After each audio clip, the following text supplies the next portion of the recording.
सबका निकल रही बस। हाँ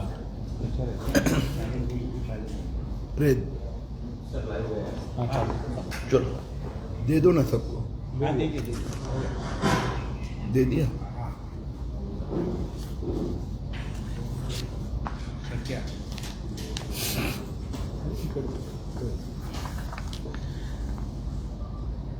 अनिल परब यांच्यावर अजूनपर्यंत उद्धव ठाकरे सरकारने फौजदारी गुन्हा दाखल का केला नाही? लोकायुक्त यांच्याकडे सुनावणीत 3 ऑर्डर आले।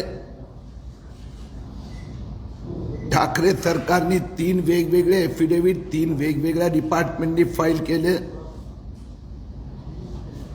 पहिल्या ह्याच्यात त्यांनी अनधिकृत बांधकाम केलं म्हणून MRTP अंतर्गत गुन्हा दाखल झाला।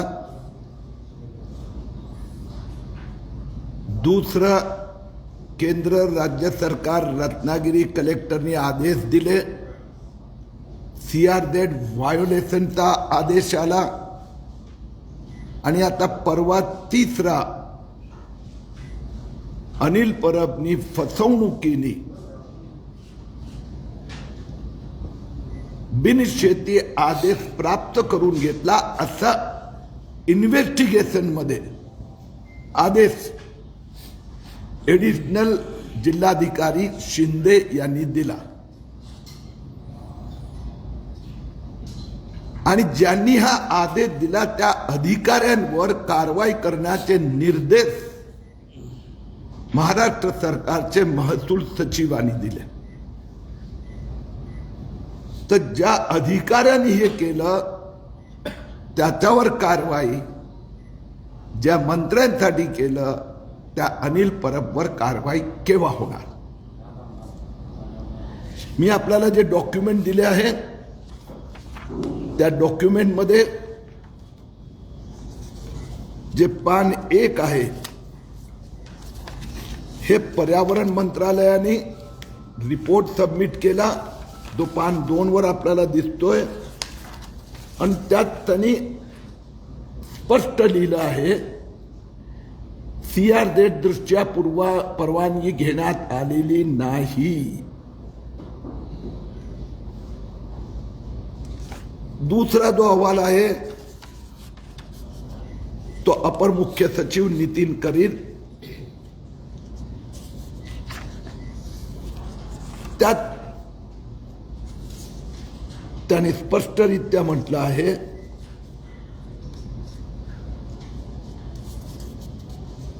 की बिनशेती आदेश रद्द करण्यात आला आहे।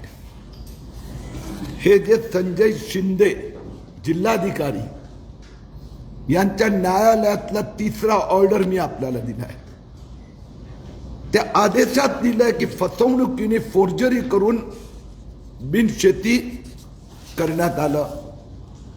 आणि सगळ्यात गंमतदार बाब ही आहे, रत्नागिरी जिल्हाधिकाऱ्याचे SP एकाच वेळेला उद्धव ठाकरे सरकार किती उद्धटपणे वागू शकते याचा एक आदर्श नमुना आपल्या समोर आहे। पहिले 3 एफिडेविट सरकारच्या 3 मंत्रालयाचे 3 वेगवेगळे नियमभंगांचे आदेश, आणि चौथा गृह मंत्रालयाने SPचा अहवाल सादर केला 6 डिसेंबर 2021। त्याच्या नेक्स्ट पेजवर जर तुम्ही बघितलं तर ठाकरे साहेबांचा पोलिसनी लिहिलंय, आमचा अनिल परब यांनी असा काही गुन्हा केलेला नाही, प्राप्त झालेल्या अहवालमध्ये कोणताही दखलपात्र स्वरूपाचा गुन्हा होत नाही असल्याचे प्रथम दर्शन दिसून येत नाही। म्हणजे नौटंकी किती करायची हो ठाकरे साहेबांनी? याच्यावर आर्ग्युमेंट झाली परवा आणि लोकायुक्तनी याची गंभीर दखल घेतली आणि डिटेल्स मध्ये अहवाल सबमिट करण्याचे निर्देश गृह मंत्रालयाला दिले आहेत। गृह मंत्रालयाने जो रिपोर्ट दिला त्यात त्यांनी एक कुठलं तरी छोटी बाब तीच फक्त घेतली. हे संबंधित 3 आदेश इग्नोर केले जे त्यांच्याच सरकारने दिले, त्याला स्पर्शच केला नाही. एक कुठेतरी सहीमध्ये डिफरन्स होतं, त्या संबंधात ऑब्जेक्शन होतं. ते म्हणाले त्या सिग्नेचरमध्ये डिफरन्स नाही आहे, पण बाकी जे केलं त्याचं काय. आणि म्हणून याचा पाठपुरावा करण्यासाठी मी 8व्या महिन्यात दापोली पोलीस स्टेशन येथे सगळ्या पुराव्यासह कंप्लेंट दाखल केली आहे. आजपर्यंत त्याचा FIR मध्ये परिवर्तन झालेलं नाहीये. सोमवारी सकाळी मी दापोली पोलीस स्टेशनमध्ये जाऊन त्या कंप्लेंटचं FIR मध्ये परिवर्तन करावं. राज्य सरकारने जे एफिडेव्हिटवर सांगितलं आहे हा रिसोर्ट तोडला पाहिजे, CRZचं व्हायोलेशन आहे, बिनकृषी परवाना परत घेतला जात आहे, फसवणुकीने केलं, हे सगळे पुरावे दापोली पोलीस स्टेशनमध्ये देणार. अनिल परबवर फौजदारी गुन्हा उद्धव ठाकरे साहेबांना दाखल करावाच लागणार.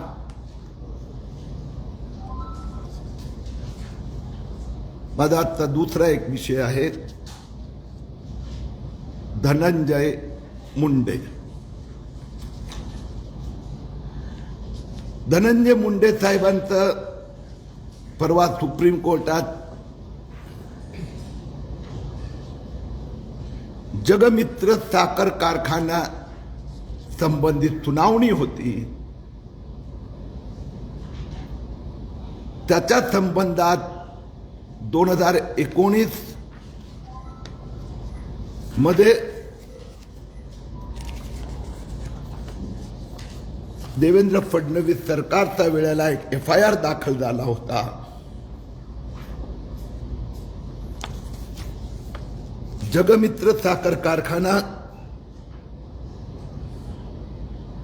14 जून 2019 ला FIR बीड जिल्ह्यात दाखल झाला होता. याच्या विरोधात धनंजय मुंडे सुप्रीम कोर्टात गेले होते. टेम्पररी स्टे मिळाला होता. काल सुप्रीम कोर्टाचा आदेश हातात आला, तो स्टे मागे घेण्यात आला आहे. सुनावणीच्या दरम्यान सुप्रीम कोर्टाने स्पष्ट केलं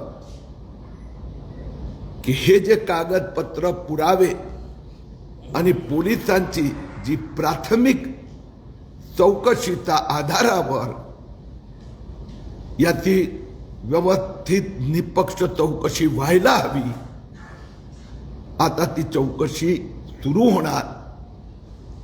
ती निष्पक्ष राहावी अशी अपेक्षा आहे. हा जो घोटाळा आहे त्याच्या संबंधित परिवारांनी आज मला अप्रोच केला. काही लोक येऊन भेटले. मी पुढच्या 8-10 दिवसात हा जगमित्र साखर कारखाना जो धनंजय मुंडेचा आहे, ज्यात त्यांनी जमीन कशा पद्धतीने बळकावली आहे त्याची स्वतः पाहणी करण्यासाठी मी बीडला जाणार. एक आपल्याला उदाहरण देतो की पवार आणि ठाकरे साहेब ह्या दोघांची जुगलबंदी यासाठी जमली आहे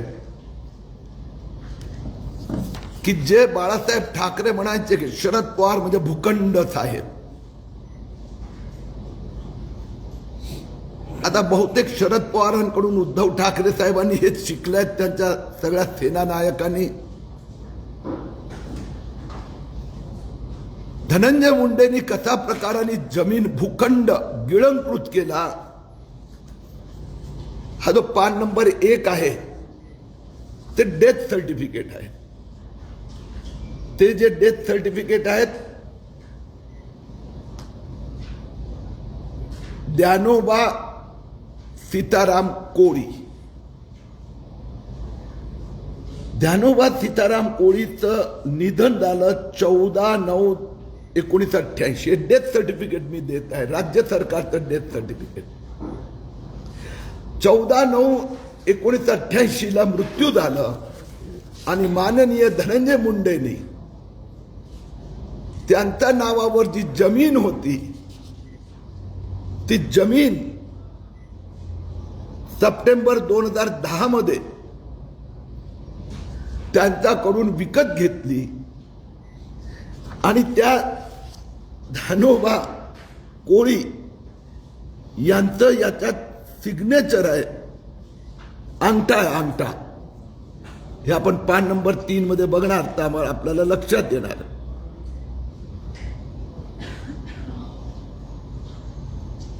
ज्ञानोबा सीताराम कोळी त्याचा अंगठा 2010 मध्ये कोर्टात पण हे डॉक्युमेंट प्रस्तुत करण्यात आले. देवस्थानची जमीन आहे, या 4 शेतकऱ्यांची जमीन आहे. आज त्याची मार्केट व्हॅल्यू 100 कोटी आहे. म्हणजे 88-2010 हे सगळे शरद पवारचे शागीर असतेच आहेत.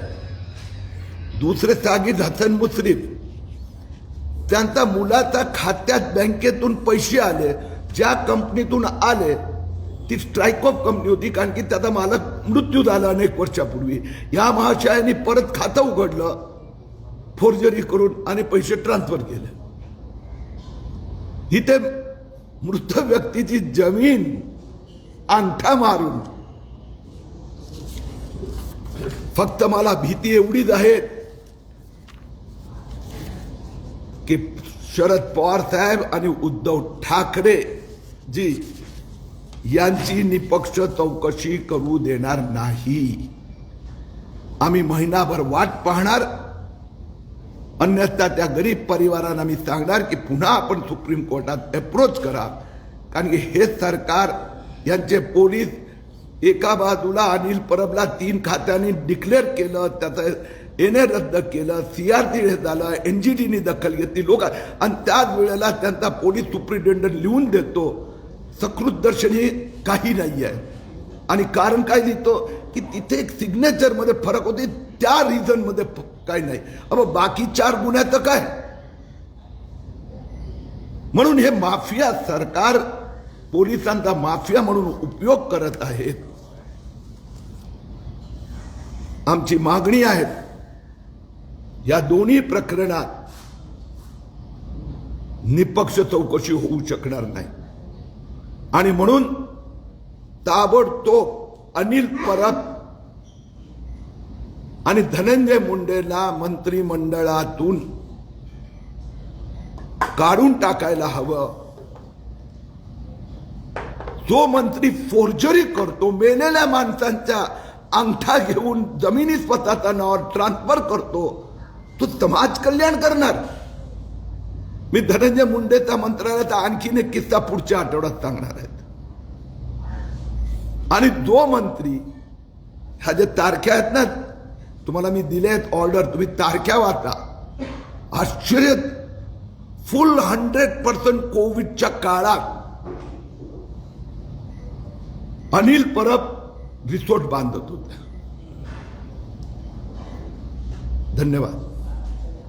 ये हिंदी में थोड़े मैं बता दूं क्या? मराठी मध्ये पण छोटी बाईट देतो, हिंदी मध्ये पण देतो. पहिले मी मराठीत छोटी बाईट देतो.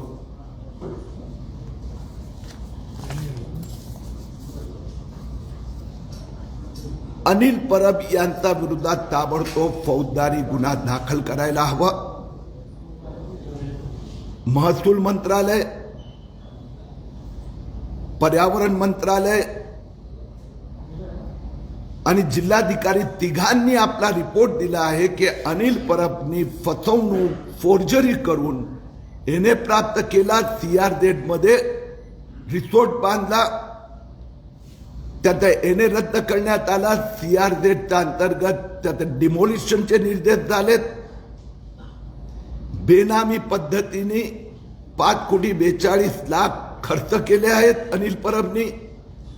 आणि त्याच वेळेला रत्नागिरीचे पोलीस सुप्रिटेंडंट तिथे सर्टिफिकेट देतात की अनिल परब निर्दोष आहे. मंत्रीपदावर असताना निर्दोष निपक्ष चौकशी होणार नाही, म्हणून अनिल परबची हकालपट्टी व्हावी. आणि याची चौकशी कुठला तरी न्यायाधीश मार्फत व्हायला हवी. कारण की ठाकरे साहेबांचे पोलीस तर माफिया सुपारीबाज पोलीस आहेत. चौकशी सुरू होण्यापूर्वीच निर्दोष त्याचे सर्टिफिकेट देण्यात आले. ठाकरे सरकारचे दुसरे एक मंत्री समाज कल्याणच्या नावाने स्वतःचं कल्याण करणारे धनंजय मुंडे, काल सुप्रीम कोर्टाचा आदेश आला. धनंजय मुंडे यांच्या जगमित्र साखर कारखान्याची चौकशी करण्याचे निर्देश देण्यात आले.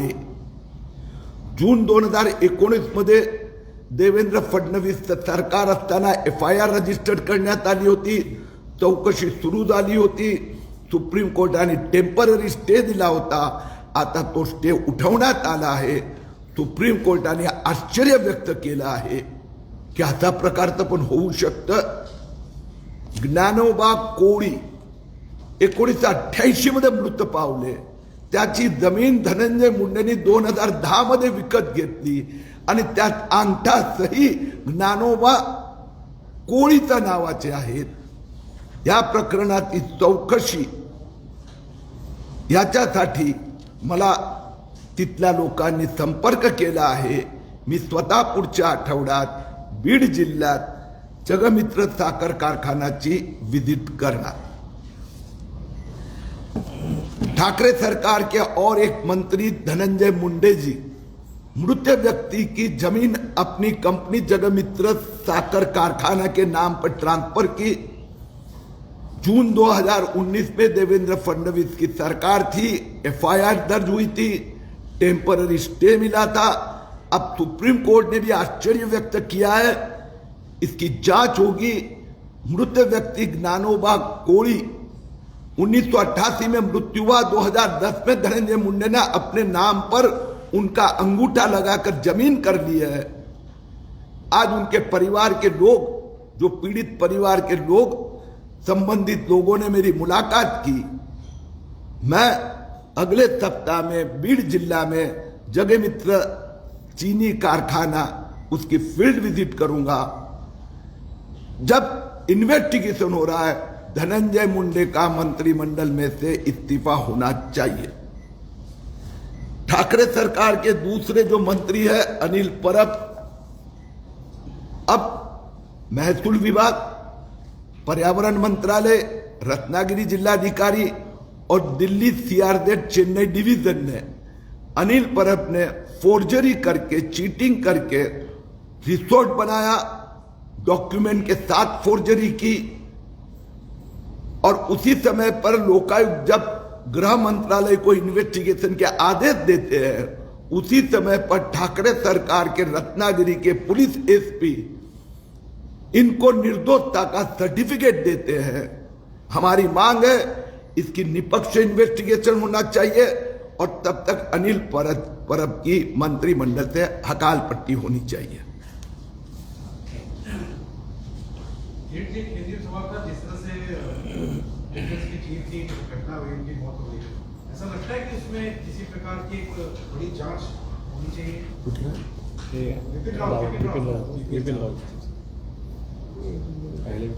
उस संबंध में मेरे ख्याल से दिल्ली बीजेपी और सरकार उस संबंध में ध्यान दे रही है.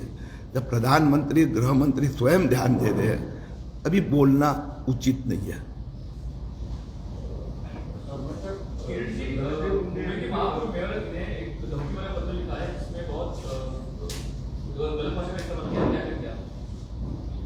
मेयर को किसने लेटर लिखा है धमकी? किसी ने किशोर करने का वो लेटर लिखा है. ठाकरे साहब और पवार साहब से सीखना चाहिए कि इश्यू कैसे डाइवर्ट करना. विषय है कोस्टल जोन में घोटाला हुआ. CAG ने रिपोर्ट दी. आशीष शेलार ने प्रश्न उपस्थित किया.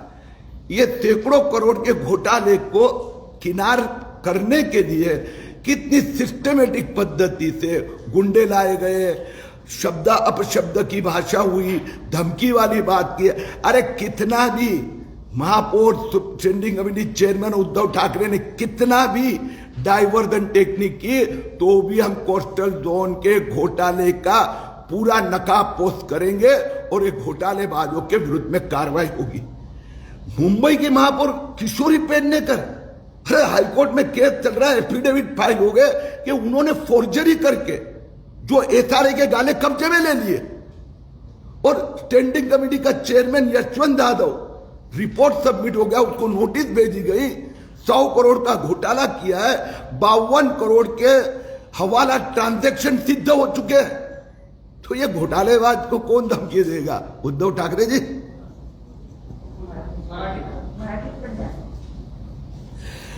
हे उद्धव ठाकरे आणि शरद पवारची सिस्टमॅटिक नौटंकी आहे।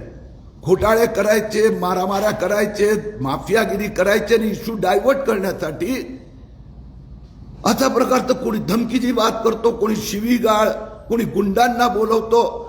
ठाकरे साहेब, कोस्टल रोडचा जो घोटाळा झालाय, सीएजीनी त्याबद्दल चिंता व्यक्त केली आहे। आशिष शेलारनी प्रश्न उपस्थित केले आहे, किती कोटी रुपये बांद्राला गेले त्याचा हिशोब द्यावाच लागणार। इश्यू डायव्हर्ट करण्यासाठी ही सगळी नौटंकी आहे। कोस्टल झोन घोटाळ्याची चौकशी व्हायला हवी। धनंजय मुंडेंचं प्रकरण 2019चं होतं, कालांतराने सगळं सुप्रीम कोर्टाकडनं स्टे मिळाला, आता स्टे चालू। 2019 जून मध्ये फडणवीस सरकारने सांगितलं याची एफआयआर रजिस्टर करून आम्ही चौकशी करणार। नंतर हे सरकार आलं, नंतर त्याला सुप्रीम कोर्टाने टेम्पररी स्टे दिला होता। काल सुप्रीम कोर्टाने तो स्टे उठवला, परवा आर्ग्युमेंट झाली, काल ऑर्डर आली हातात आणि याची व्यवस्थित चौकशी झाली पाहिजे। सुप्रीम कोर्टाने ड्युरिंग द हिअरिंग स्ट्रिक्चर्स पण पास केले की याचा तपास का एवढा लांबला, आणि म्हणून धनंजय मुंडेचा वकिलांनी जी स्टेसाठी एफआयआर रद्द करण्यासाठी अर्ज केला होता तो मागे घेतला। आणि आज आता हा एक कायम प्रश्न होतो, तुम्ही आत्ता का? तर आज माझ्याकडे ते लोक येऊन भेटली, संबंधित लोक तर आज भेटली, कारण की काल ऑर्डर हातात आली त्यांच्या। आणि मी बघितल्यानंतर ते ज्ञानोबा कोळीचं सर्टिफिकेट बघितलं, एफआयआर मध्ये याचा उल्लेख आहे। सुप्रीम कोर्टात आर्ग्युमेंटच्या वेळी याच्याबद्दल आश्चर्य व्यक्त करण्यात आलं। आणि हे पवार साहेबांचे शागिर्द आणि ठाकरे साहेबांचे चेले हे असं सगळं करतात, म्हणून मी बीड जिल्ह्यात जाणार। मत्स्य उद्योग विकास महामंडळात खूप मोठे घोटाळे होतात सर। आम्ही स्थानिक मच्छीमार सर, आम्हाला डावलून फक्त एकच ठेकेदार आहे सर, त्याला 11 पैकी साधारणतः 8 डबल त्याला दिले, ते पण पूर्ण बेकायदेशीर मत्स्य उद्योग विकास महामंडळाने दिले। मेब्रिज फिशरीला सर ती कंपनी 16ला स्थापन होते, 3 वर्षाचा 18ला टेंडर घेतलं, 3 वर्षाचा ऑडिट मागितलं जातं। ते बघू आपण, नंतर तुमच्याकडून डिटेल्स घेतो, नंतर मी डिटेल्स घेतो त्यांच्या। आता पेडसुमे तुम्ही जे आरोप केले आहेत त्याच्यावर अनिलपर्यंत खुलासा असा येतोय की पेडसुमे यांनी माझ्या बाबत दिलेली ऑर्डर नीट वाचावी, त्यात माझे कोणतेही नाव नाही, सरकारला विनाकारण बदनाम करण्याचं काम सुमे करत आहे। अनिल परब ठाकरे सरकारला, म्हणजे ठाकरे सरकारचा पोलीस खात्याचा दुरुपयोग करून चीटिंग करू शकतात। अनिल परब मध्ये हिम्मत नाही आहे उत्तर द्यायची। नाव लिहिलं नाही ह्याला तर ह्याच्यामुळे निपक्ष चौकशी होणार नाही, नाव लिहिलं नाही, परंतु जे अनिल परबच्या तर्फे ते एग्रीमेंट देण्यात आलं, ते एग्रीमेंट मध्ये स्पष्ट लिहिलं आहे की अनिल परबनी साठेकडून जागा विकत घेतली। त्या एग्रीमेंट मध्ये लिहिलं आहे अनिल परबनी की मे 2017 मध्ये यांनी कब्जा घेतला अनिल परबनी। अनिल परब इतके खोटारडे नाही, घाबरतात। अनिल परबनी 19/2/2019ला एग्रीमेंट रजिस्टर केलं आणि 26/2/2019ला पत्र अनिल परबनी स्वतःचा सहीने दिलं, आणि ते लोकायुक्तमध्ये आम्ही एफिडेव्हिट करून फाईल केलं की इथे 17,800 स्क्वेअर फीटचा रिसॉर्ट आहेत, तो माझ्या नावाने करा। आणि अनिल परबनी नोव्हेंबर 2020 मध्ये 2019-20चा प्रॉपर्टी टॅक्स भरला। अनिल परबनी 17 डिसेंबर 2020ला 2020-21चा रिसॉर्टचा हाऊस प्रॉपर्टी टॅक्स भरला। अनिल परब आहे ना, ते त्यांचे पाळलेले ऑफिसर यांच्याद्वारा मूर्ख बनवण्यासाठी की जागा विभाग साठेचूने आता विकत सदानंद कदमनी घेतली ते त्यांना मूर्ख बनवू शकतात. लोकायुक्तनी पण आता अनिल परबला नोटीस इश्यू केली. नॅशनल ग्रीन ट्रिब्युनलनी पण अनिल परबला नोटीस इश्यू केली. म्हणून अशा प्रकारांनी उद्धव ठाकरे, शरद पवार अनिल परब मूर्ख बनवण्याचा प्रयत्न करत असणार. अनिल परबच्या खात्यातून पैसे गेले. अनिल परबने MSEBची महावितरणचे मार्च 2020 मध्ये परमिशन घेतले. Okay, thank you.